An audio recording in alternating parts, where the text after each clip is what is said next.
final arrest of the former president on March 11 was part of a whole of government effort to bring down the Dutertes as early as possible before 2028. Matapos ang tatlong hearing, there are several findings that we have already established. And firstly, that the arrest and transport of former President Rodrigo Duterte to the ICC is apparently politically motivated. And I have here the timeline clarifying exactly the political events.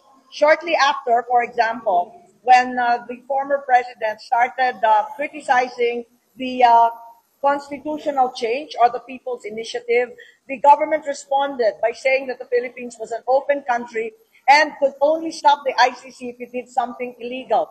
A clear pattern begins to arise where major political incidents precede significant statements and actions of the administration cooperating with the ICC. After the former president attended that Quadcom hearing, the administration responded with a statement of the executive secretary saying that local authorities would consider cooperating with the Interpol.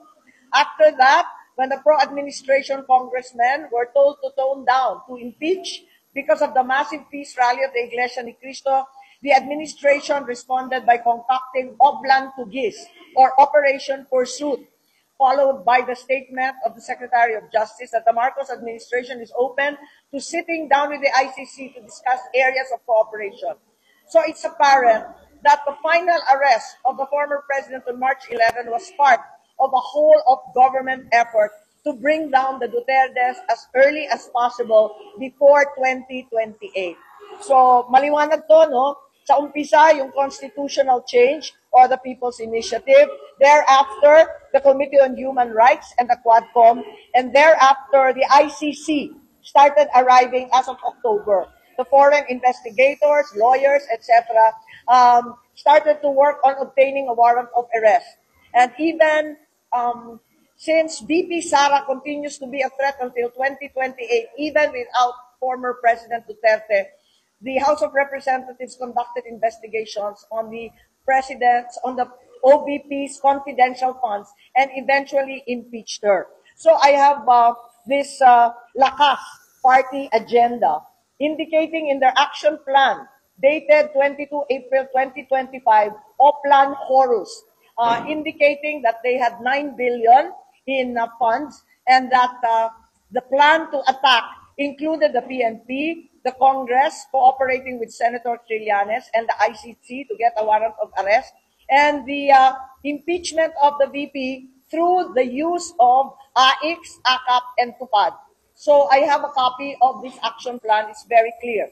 So firstly, there appears to be some political motive. Secondly, there's a cover-up, a coordinated cover-up of the details and motives behind the arrest. At the first hearing in the Senate, the Secretary of Department of Interior and Local Government invoked executive privilege when questioned about the group effort. Suddenly, General Anyo also said that he had no part in this group effort.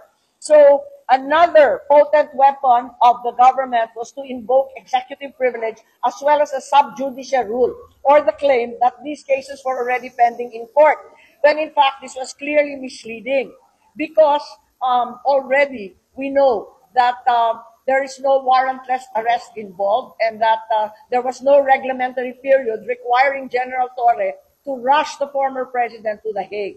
The other clear indicia of the cover-up was the blanket use and claim of executive privilege at the second hearing, where not a single one of the executive officials turned up. At the third hearing, we also know that there was an attempt to cover up in that the detained Ambassador Lacanila, who was cited in contempt, was quickly released.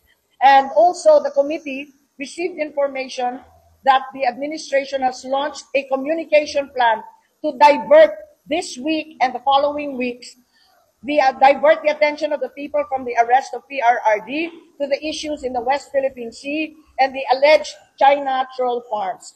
Perhaps not expecting the political backfire, there is now an effort to suppress news and information.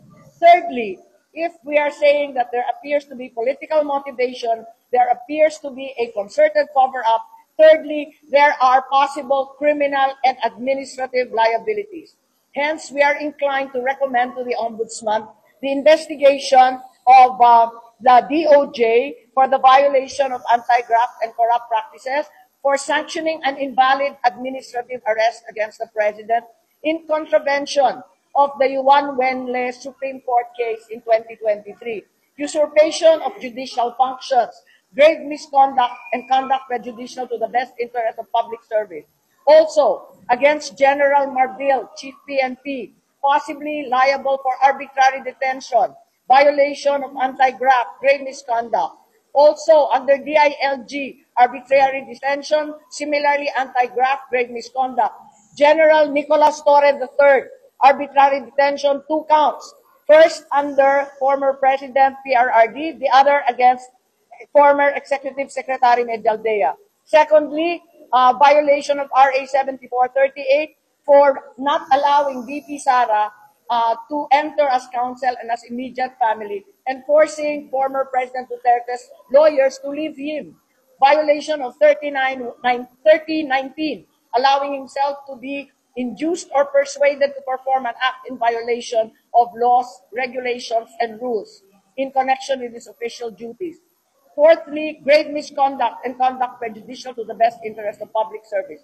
The fifth person who may be liable, and I recommend an investigation be undertaken for possible charges, is Ambassador Marcos Lacanilao. Number one, usurpation of official functions under the Criminal Code, Article 177, false testimony and perjury in solemn affirmation under the Revised Penal Code, Article 183, and conduct prejudicial to the best interest of the service.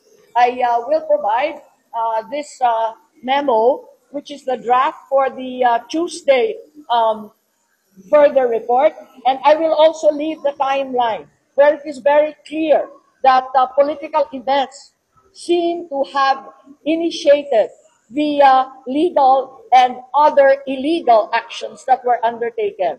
So I will leave this with you, and on Tuesday we'll give a more thorough explanation.